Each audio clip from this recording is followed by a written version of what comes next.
자, 안녕하세요. 사진과 그림으로 함께 떠나는 유적을 보는 그런 부처님의 생애 시간입니다. 그래서 부처님에 대한 이야기들이 여러 가지 있지만 오늘 제가 해드릴 내용은 부처님의 전생과 관련된 이야기 잠깐 해드리고 그게 부처님의 생애에서 어떤 영향을 미치는지 그런 부분들 해드리도록 하겠습니다. 그리고 굉장히 유명한 이야기들이 있어요.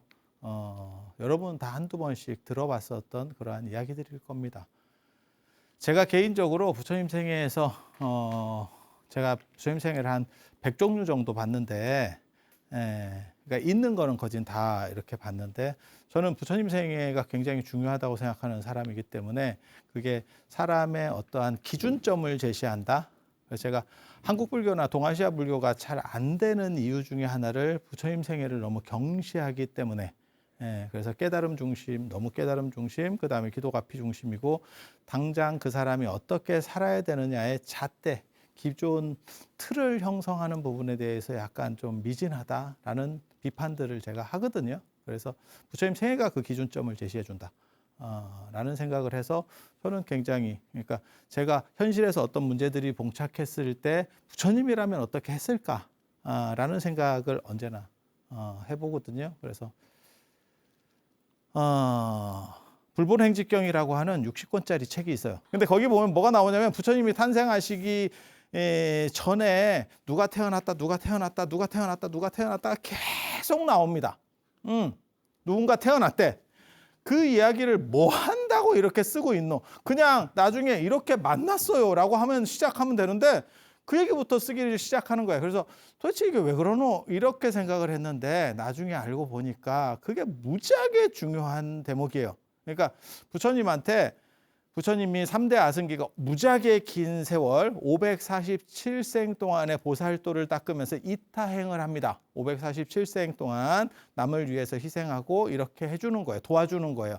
그리고 그 사람들이 이 생에 부처님이 태어났을 때 같이 어느 정도 이상 태어나서 부처님의 조력자가 되는 거예요. 그래서 부처님이 뜻을 냈을 때 한번 생각을 딱 내면 그 사람들이 그래요? 라고 하면서 도와주게 되는 거야. 참, 그게, 그러니까 전생에 받아먹은 거 지금 이제, 목마른 놈이 물킨다고 지금 이제 갚는 거죠. 그래서, 야, 부처님이 저렇게 많은, 어떻게 보면 이타행을 한 결과물로 그게 한 생으로 압축돼서 오니까,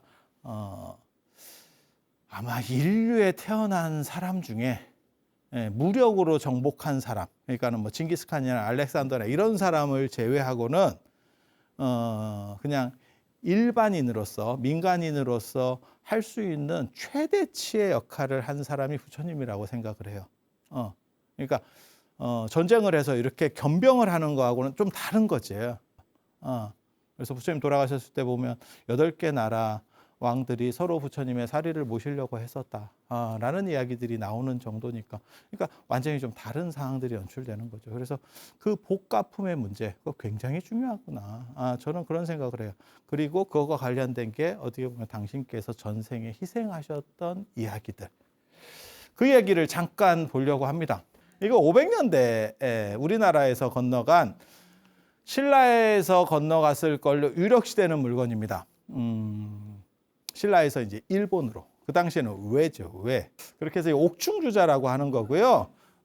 옥충으로 만든 주자라는 뜻이에요. 주자는 불감. 여기서 이제 여기를 이렇게 열면 부처님이 이렇게 안에 천불이 이렇게 모셔져 있고 안에 불상이 모셔져 있어요. 주변으로는 천불판이 이렇게 모셔져 있어. 그런 거 다 보여드리려고 했지만 귀찮아서 사실 안 넣었고요.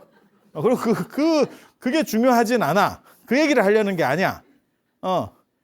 신라에서 아마 기술적인 걸로 보면 약간 백제 느낌이 나는데 저는 신라 거였을 거라고 생각을 하거든요. 왜냐하면 옥충이라고 하는 그 재료가 신라 쪽에 있어요. 백제 쪽에도 조금 있긴 한데 별로 없어. 옥충이라고 아세요? 비단벌레? 그래서 경주에 가면 이런 날개를 가진 풍뎅이에요. 비단벌레. 그래서 거기 대릉원 쪽에 가면 저런 비단벌레 차가 이렇게 있어. 풍뎅이 차 같은 걸로 이렇게 돌아. 저게 비단벌레. 비단벌레. 저거를 저 옥충주자 안에다가 그러니까 옥충으로 만든 주자예요. 그러니까 옥충으로 어떻게 보면 장식을 한 주자 불감. 불감. 그래서 거기에 이렇게 바탕에 쫙 여기 붙어 있어. 이걸 저 날개를 다 뜯어가지고 이렇게 붙인 거예요. 그러면 약간 오팔 느낌? 근데 자기보다 이뻐요. 자기보다 이뻐. 아니 이렇게 상태를 봐봐. 그래서 옥 같다 그래서 옥충이야. 그러니까 빛이 뭐 이러면서 영롱하게. 그리고 이게 동물성이 이렇게 빛 반사에 따라서 약간씩 달라져요. 색감이 달라진다고. 그러니까는 광물은 뭐 옥이라든지 빛이라든지 이거는 일정한 색을 띈다면 요거 약간 이렇게 알록달록한 나비 날개 같은 느낌 있잖아요. 그런 거야. 근데 이게 우리나라 남부 쪽에서까지 들어와요. 그래서 일본에는 얘가 안 산다니까. 그래서 우리나라에서 줬구나를 알 수 있는 거야. 일본에는 얘가 안 살아. 그래서 여기 보면 여기 가운데 향로 같은 거 이렇게 피는 그림이 있고 스님 두 분이서 이렇게 해서 자루를 들고 있는 이렇게 병향로라고 하는 거예요. 이렇게 들고 있는 모습이 있고 이게 기단부예요. 요 위에가 이제 부처님 모시는 감실 이렇게 딱 열면 열려. 그리고 옆에 보면 부처님 생애에서 본생담 중에서 부처님 전생 이야기 중에서 가장 감동적인 두 개를 수록해 놨어요. 그러니까 요 옆에 있는 두 개를 사실 보여주려고 하는 거예요. 뒤에는 해룡왕경과 수미산 그림이 있습니다. 해룡왕경에 나오는 스토리하고 수미산 그림이 나와요. 그걸 가지고 제가 나중에 또 백제 금동대학로가 중국의 신선들이 사는 박산이 아니고 수미산이다라고 변증을 했었던 아주 저하고는 인연이 많은 그런 것까지 치면 제가 옥충주자와 관련해서 3편도 더 썼어. 옥충주자만 갖고 3편을 썼거든. 그래서 여기 비단벌레 날개를 이런 데다가 까는 거예요. 요 바닥 이런 장식에다가 이렇게 까는 거야. 쫙 박는 거야. 근데 지금은 잘 안 보여. 그래서 요 옆에 보면 두 개의 본생담이 나옵니다. 굉장히 어두운데 이게 이제 시신문계도라고 하는 거예요. 개송을 듣기 위해서 자신을 죽이는 어떻게 보면 구범망구의 정신으로 그래서 자신을 죽이면서까지 진리를 추구하는 그 설산동자 이야기입니다. 그리고 이 이야기는 열반경에 나오는 내용이에요. 그리고 여러분들은 절에 오래 다니신 분들은 한 번씩 들어보신 그 개송입니다. 재행무상 시생멸법 생멸멸이 정멸이락이라고 하는 그 내용이 나오는 개송이에요. 그래서 요게 이제 한쪽 벽에 있고 이쪽 맞은편에는 사신사오도라고 살타태자 이야기, 하나는 그러니까 설산동자 이야기, 하나는 살타태자 이야기 이렇게. 여기는 진리를 위해서 자신을 투신하는 그러한 이야기고 저쪽은 굶주린 호랑이를 위해서 자신을 죽이는 그런 이야기입니다. 그런 감동적 이야기. 그림을 잠깐 보면 나찰입니다. 나찰이 저 설산동자. 설산은 히말라야를 얘기하는 거예요. 그러니까 부처님 본생담 중에 지금 한 가지를 말씀을 드리는 거예요. 대표적인 본생담. 저런 게 이제 도낭이나 이런 데서 많이 유행을 했어요. 예전에. 그래서 많이 남아 있는데 내용인즉슨 그거예요. 그리고 원전은 열반경입니다. 대승열반경. 설산에서 수행을 하는 사람이 있어. 설산은 히말라야고 눈이 덮인 산. 그 히말라야를 그냥 통칭해서 퉁쳐서 설산 이렇게 만년설이 있는 산 뭐 이런 뜻이에요. 그래서 거기에서 수행을 하는 동자가 있었는데 부처님이 출연하신 지도 오래됐고 진리가 뭔지 한번 생각을 한다고 알 수가 없대. 그런데 얘가 너무너무 이렇게 간절하게 하니까 하늘에 있는 제석천 하느님입니다. 인드라 금강절을 가지고 있고 벼락신 제우스하고 비슷한 그런 이 제석천이 쟤를 한번 시험해 봐야겠다라고 싶어서 사람을 잡아먹는 이렇게 나찰로다가 이게 아귀처럼 그렸는데 이게 나찰입니다. 원래는 나찰. 약간 아귀처럼 이게 감로도에 나오는 아귀처럼 초명기왕 뭐 이래가지고 나오는 그 아귀들이 있거든요. 근데 그런 거 보고 그린 것 같아요. 아무튼 그렇게 나찰로 변신해서 재행무상 시생멸법, 일체는 다 무상하니 모든 것은 변화하니 이것이 생멸의 진리이다 라고 말하는 거를 합니다. 이렇게 말을 합니다. 그러니까 그 얘기를 듣고 설산동자 이게 뭐지? 이러면서 동잘에서 지금 종종머리 뒤에 두 개 딴 거예요. 동아시아 사람도 아닌데 인도 사람인데 머리를 저렇게 땄겠나 싶기는 한데 그냥 그렇게 그린 거야. 그렇게 해서 이게 뭐지? 라고 찾아보니까 이 괴물 같은 놈이 있더래. 그래서 저놈은 아닐 거야. 저 상태가 메롱인데 제가 그런 이야기를 했을 일은 없어. 라고 했대. 근데 가만히 보니까 제가 꿍시렁거려. 그래서 너가 이걸 어떻게 해? 이랬더니 내가 너무 배가 고파서 지금 헛소리를 하고 있어. 이렇게 얘기합니다. 배고파서 헛소리. 헛소리가 바른 소리가 나왔죠. 헛소리가 바른 소리가 나왔어. 그래서 그렇게 되니까 그럼 그 뒷구절도 알고 있니? 이러니까 내가 예전에 어디서 지금 들은 것 같은데 어디 부처님한테 들은 거 내가 굉장히 들은 것 같은데 떠오르는데 이게 잘 생각이 안 나네. 배가 부르면 생각이 날 것 같기도 하고 뭐가 지금 왔다 갔다 해야 되지 않을까. 사람이 상도덕이라고 하는 게 있지. 뭐가 좀 기브 앤 테이크 모르니? 이렇게 그러니까 뭐가 필요한데 이랬더니 나는 사람을 먹어. 점입가경입니다. 그러니까 설산동자가 뭐라고 얘기하냐면 그러면 내가 네가 그 얘기를 해주면 내가 높은 데서 뛰어내려서 터져줄게. 그러면 네가 그거를 먹어. 나는 그 얘기를 들은 것만 갖고도 이 생은 끝내도 충분해. 그게 논어에도 나오는 얘기잖아요. 조문도면 석사라도 가이라. 아침에 도를 들으면 저녁에 죽어도 노 프로블럼 이렇게 가는 거야. 이게 지금 그렇게. 예. 나는 그게 기쁘니까 충분해. 그렇게 했더니 그러면 믿어도 되나? 이게 가르쳐주면 튀는 거 아닌가? 그래서 계약서를 잘 써야 돼. 이게 굉장히 중요한 거거든. 우리 교훈이 있어요. 그렇게 해서 재행무상 시생멸법 모든 것은 무상하고 모든 것은 변화하는 거고 무상이라고 보다는 그냥 변화라고 하면 돼요. 변화하는 거고 이것이 생멸의 진리다. 생멸의 진리다. 재행무상 시생멸법 생멸멸이 그러한 생멸이 다 하고 나면 정멸 고요한 것이 곧 행복이다. 그것을 넘어선 고요함. 그러니까 파도는 치지만 그것에 거슬리지 않는 물살의 평안함. 바다에 그러니까 파도가 차서 평안한 게 아니고 파도는 피지만 심해로 내려가면 그 잔잔함이 있는 그것은 언제나 고요하다. 뭐 이런 식의 얘기를 해요. 그랬더니 설산동자가 말을 딱 바꾸죠. 바로 안 뛰고 내가 이거를 나만 듣기 너무 아깝다.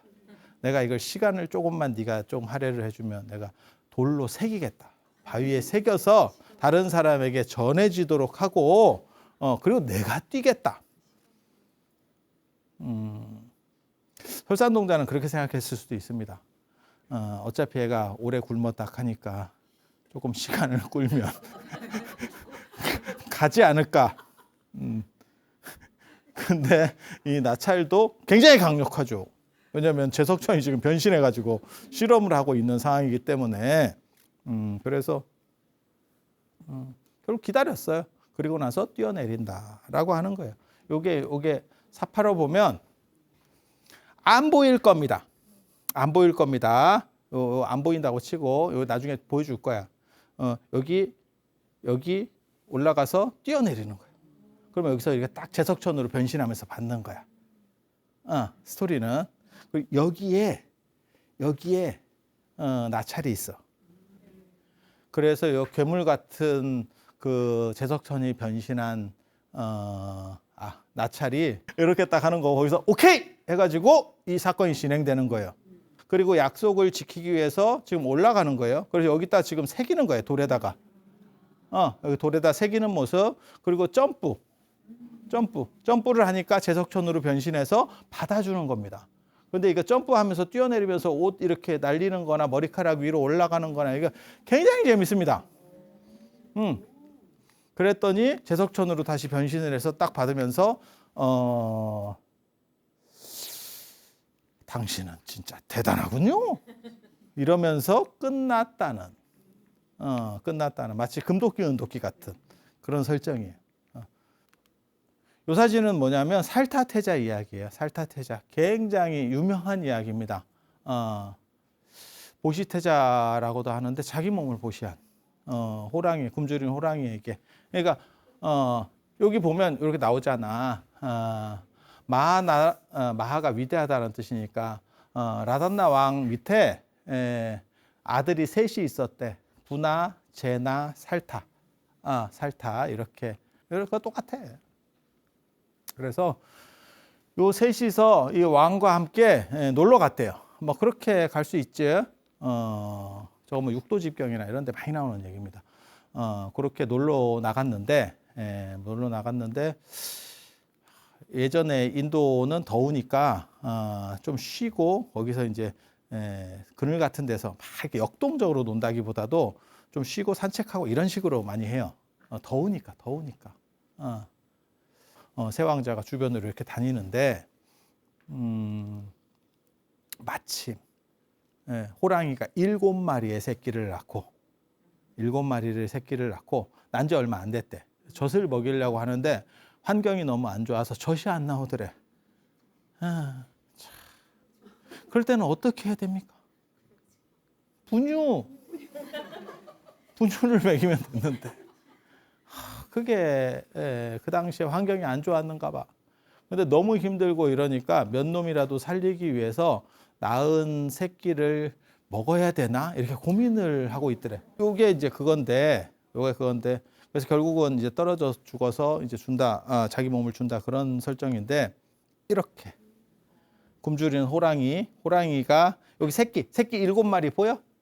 7마리? 하나, 둘, 셋, 넷, 다섯, 여섯, 7마리.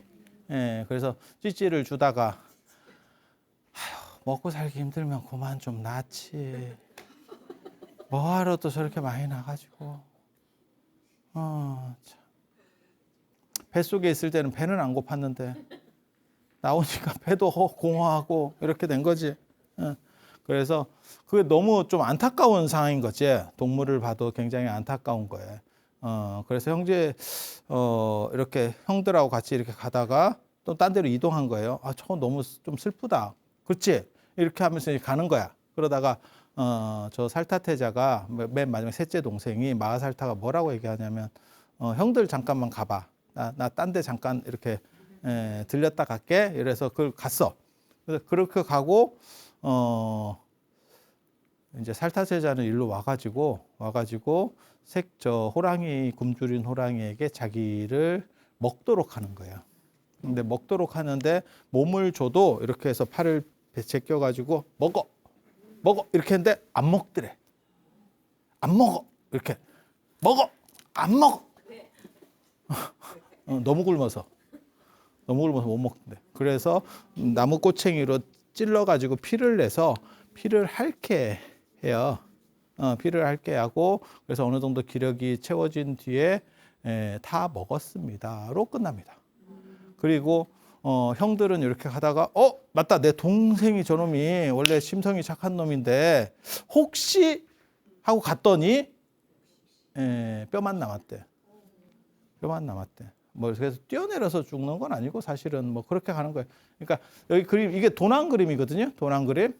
그래서 7마리 새끼들하고 이렇게 힘들어하는 모습을 보고 그 다음에 나 먹어 그랬더니 안 먹어 뭐 이렇게 하고 그 다음에 결국은 뛰어내려서 이렇게 죽은 뒤에 먹는 것처럼 그렇게 약간 이야기가 부담이 적거든요. 그래서 그런 이야기예요. 그래서 여기 보면 지금 여기 호랑이한테 뜯어 먹히는 대나무 숲에 뜯어 먹히는 것 같은 모습이고 딱 먹고 뛰어내리는데 야 이런 선 내가 처음 봤을 때 굉장히 놀랐거든요. 야 500년대에 어떻게 저런 식으로 선을 쓰지? 와 이게 굉장히 대단한 선이에요. 어떻게 이렇게 표표하게 이쁜 선들을 만들어내지?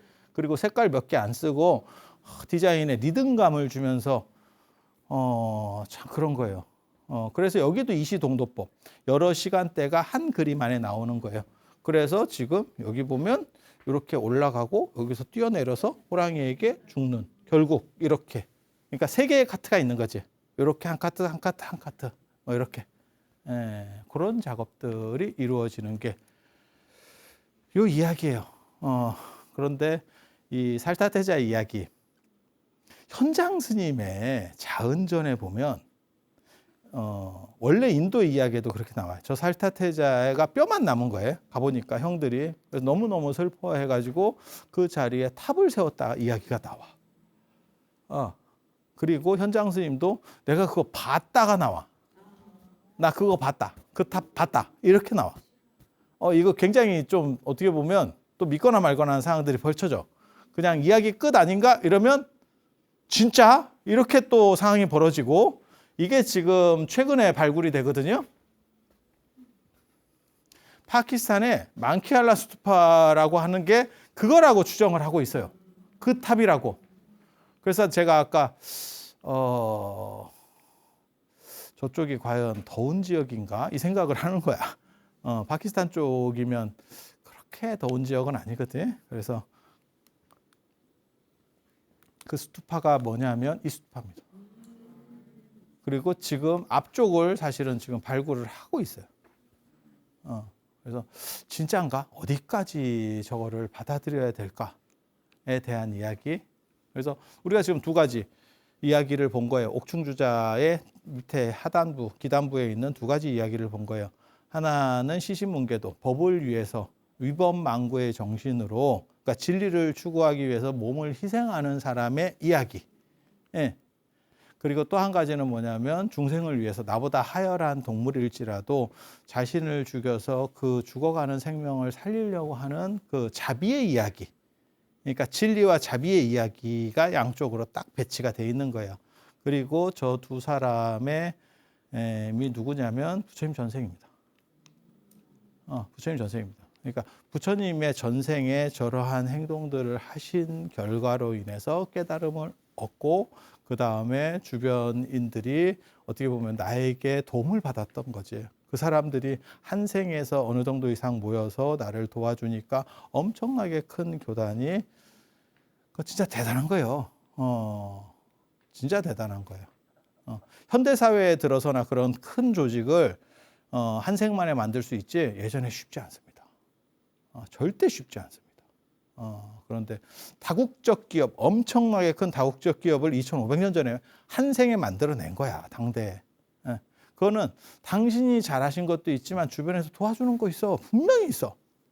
예를 들어서 부처님에게 빈비사랑이 없었다면, 야, 그거 쉽지 않다. 급구독장자가 없었다면 쉽지 않아.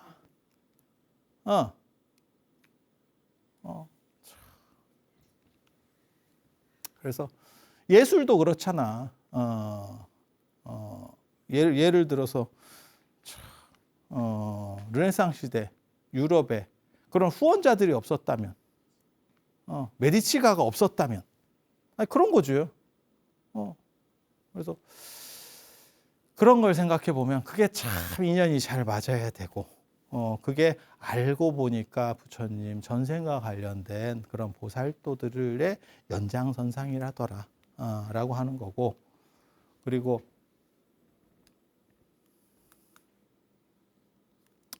부처님 얘기랑 관련해서 한 가지 더 해드리려고 하는 게 수메다 이야기.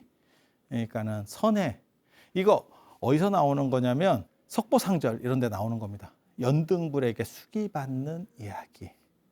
선해 동자, 그 다음에 구리천녀 뭐 이렇게 해서 구리가 공주라고도 나오고 뭐 이렇게 돼요. 그래서 그 당시에 연등부처님이 출세를 하셨고, 이게 디판가라붓다 연등불입니다. 보광불 이렇게도 쓰는데 연등불입니다. 부처님이 출세를 하셨는데 이 선해가 어떻게 출가하냐면, 그 스토리를 좀 더 길게 보면 교과서 석보상절에 실린 거는 저 구리천녀하고 선해가 꽃 나누는 그런 이야기거든요. 사실은 그 부분만 몰라. 뭐 여러분 때 교과서는 뭐 실렸나 잘 모르겠는데 저 때는 그랬었어. 저 때는 그랬었어. 근데 소리가 조금 더 길거든요. 앞뒤까지 좀 있거든.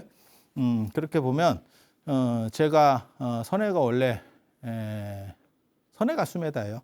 왕자 출신이에요. 아니 왕자 출신이 아니고 굉장히 부자 출신이에요. 굉장히 부자 출신인데 아버지가 돌아가시고 나서 유산을 상속하게 된 거야. 부모님이 돌아가시고 상속하게 된 거야. 그러니까 그거를 창고지가 딱 보면서 뭐라고 얘기하냐면 이제 어떻게 보면 법정 대리인 뭐 이래갖고 온 거지. 그래서 요까지고요, 요까지고요 이렇게 이제 주는 거야. 그렇게 해서 창고를 딱 열면서 요게 당신 아버님 모아놓은 뭐 재산 뭐 어떻게 된 거고 이쪽에는 뭐가 있고 이런 얘기를 딱 해주는 거야. 그러니까 선혜가 뭐라고 생각을 했냐면 그거 굉장히 재밌는 얘기예요. 우리 부모님이 저만큼 갖고 있었지만 결국 써보도 못하고 죽었구나. 그러면 재산이라는 게 그렇게까지 가치가 있을까? 재산이라는 것은 분명히 좋은 거지만 저것은 내가 가지고 갈 수 없는 한계점을 가지고 있는 유형적인 거다. 라는 판단합니다. 그래서 그거를 왕에게 기부하고 출가한다라고 나와요. 수행자가 된다라고 나와. 그래서 그렇게 다니면서 자유롭게 다니면서 다른 사람들을 만나고 예전에 농촌 사회는 지식이 한계가 있어요. 그러니까 좀 여러 군데를 다니면서 새로운 지식들을 좀 배우고 사실은 그런 이야기입니다. 그래서 연등 부처님을 만났는데 한 군데 가니까 뭐 연등 부처님 오신다고 막 이렇게 이렇게 길을 정비하고 막 이렇게 한다는 거예요. 그 과정에서 여기도 똑같은 거예요. 연등 부처님 계시고 이 앞에는 아마 꽃도 있을 거예요. 이렇게 꽃으로 이제 하기도 하고. 이게 이제 그림이라서 좀 더 자세히 보여. 그래서 연등 부처님 이렇게 쭉 오실 때 내가 꽃공양을 좀 올렸으면 좋겠다. 이 꽃공양을 올린다는 얘기는 약간 대승불교 삘입니다. 그리고 향화천과 관련되는 거예요. 예. 꽃을 어떻게 보면 꽃과 향으로 길을 이렇게 한번 쓸어주고 향으로 길을 쓸어준다는 게 이렇게 쓴다는 게 아니고 향 연기를 통해서 이렇게 정화시키는 거예요. 그리고 꽃공양을 올리고 그건 이제 대부분 산할 겁니다. 근데 여기는 송이 이야기가 나와. 그래서 꽃을 구하려고 했는데 꽃을 구하지 못했고 어떤 여자애가 7송이를 가져가는 걸 보고 그중에 5송이를 나에게 팔면 안 되겠니? 이제 이렇게 접근을 하죠. 그러니까 그거 내가 부처님한테 올리려고 지금 가지고 가는데 왜 필요해? 이렇게 얘기하니까 내가 부처님한테 연등 부처님 공양을 하려고 5송이가 필요해. 그래서 내가 돈을 많이 줄 테니까 나에게 넘겨줘. 이러니까 그 여자애가 딱 보고 또 배팅을 합니다. 그 사이에 인도 사람들 진짜 재밌다. 좀 될 것 같았는가 봐. 그래서 뭐라고 얘기하냐면 나랑 결혼해 줄래를 시전합니다. 나랑 결혼해 줄래? 너가 하는 행동으로 봐서 굉장히 잘 될 것 같아. 내가 꽃을 줄 테니까 팔 수는 없고 내가 꽃을 줄 테니까 그 대신에 다음 생에 내가 원하면 결혼해 줄래? 이렇게 딱 이렇게 그게 나중에 야쇼다라요. 사건이 그렇게 돼. 그때 또 우리 또 선혜가 또 조건을 제시합니다. 결혼을 해주지만 내가 깨고 싶을 때는 깨도 돼? 이렇게. 이게 계하콘의 시조입니다. 그래서 부처님이 출가하실 때 야쇼다라가 못 막았다는 거예요. 되게 재밌어. 야, 이게 진짜 무슨 결혼을 이렇게 하나 싶지. 보통 젊어서 결혼할 때는 약간 눈 돌아가서 하는 건데 이거는 무슨 이게 서명하듯이 탁 이렇게 그렇게 말을 이렇게 던진 것들이 결국은 나중에 돌아와서 두 사람이 부부가 되고 부처님이 출가할 때 야쇼다라는 막지 못하고 출가하고 돌아왔을 때도 어쩌지 못했다는 거예요. 그게 뭐다? 계약이다. 계약은 생을 넘어서 참. 그렇게 해서 꽃 5송이를 올리고 그 구리꽃 것도 같이 올려줘요. 그래서 7송이 다 올리고 그리고 부처님이 오실 때 길을 다 청소했는데 거기에 갑자기 덜 청소가 된 데가 있대. 그러니까 인도는 좀 뭐랄까 인도가 좀 지저분해요. 가보시면 아시겠지만 그리고 이렇게 땅 패인 곳에 물도 좀 있고 그렇게 해서 고기를 부처님이 지나가셔야 되는 상황이 벌어지고 그게 이제 2가지 설로 나옵니다. 자기 머리를 수행자인데 이렇게 상투를 틀고 있었어요. 그 인도 사람들은 상투 높이가 높으면 신분이 높은 거예요. 그러니까 그걸 머리로 딱 덮어서 그거를 건너게 했다. 그 여초부지라고 율장에도 나옵니다. 그러니까 마치 더러운 것을 풀을 덮어서 가리듯이 해결하듯이. 그러니까 인도는 그렇게 많이 했는가 봐. 우리식으로 말하면 딱 뭐냐면 제가 어렸을 때 서울에 눈 오잖아. 지금보다 눈이 훨씬 많이 왔거든요. 그럼 사람들이 전부 연탄재를 깨기 시작해. 그렇게 해서 미끄럼 방지를 서로 한다고. 그리고 나서 이제 봄이 되면 하수도를 다 뚫어. 아저씨들이. 왜냐면 그 하수 뚫는 사람들이 계속 반복적으로. 왜? 그 연탄재가 다 들어간 거예요. 그래서 그때는 그 하수 뚫는 게 굉장히 흔했었어요. 그래서 그런 식으로 흙을 덮듯이 위험한 걸 덮듯이 이렇게 풀로 덮는다는 게 있어요. 그래서 시시비비를 가릴 때 가릴 수 있을 때는 가리는 게 좋고 어떤 경우는 특히 이제 어른들 싸움에서 그런 경우가 있어요. 시시비비가 가려지지 않아 잘. 그냥 약간의 감정적인 것들이 우리가 젊은 사람들 이혼할 때도 비슷해. 꼭 누구를 그러니까 뭐 누가 바람을 펴서 그랬어. 그럼 유책 배우자 이렇게 딱 결정이 되는데 성격 차이 이러면 애매해. 이 사람 말 들어보면 이 사람 말이 맞고 갑자기 황희정승이 된다. 이 사람 말 들으면 이 사람 말이 맞고 네 말도 맞고 네 말도 맞고 별로 크게 하자는 없어. 그럼 살아. 그러면 안 살아. 이렇게 하는 거야. 그러면 그런 걸 보고 여초부지. 그냥 시시비비는 거기까지 판단 중지시키고 헤어져. 됐어. 네 잘못도 아니고 네 잘못도 아니야. 그냥 헤어져. 이렇게. 이해가 됩니까? 그게 여초부지야. 율장에서부터 있었던 얘기고 그게 저렇게 이제 머리를 땅에다가 이렇게 덮어주고 부처님이 지나가도록 했대. 한 가지 설은 뭐냐면 머리만 한 게 아니고 그게 폭이 길어가지고 머리를 깔고 누웠대. 그래서 그걸 밟고 건넜다. 그건 뭐 별로 그럴 것 같지는 않습니다. 그건 이제 존중의 의미로 그렇게 하라는 거는 되지만 아무리 그래도 사람을 그렇게 밟고 건너겠냐. 몰라. 제 착각일 수도 있어요. 연개소문은 말을 탈 때 옆에 있는 신하들을 자기보다 밑에 쪼를 언제나 엎드리겠다는 거거든. 이렇게. 그러면 그걸 밟고 올라갔다는 거예요. 그런 거 재밌어 하는 사람들도 있어.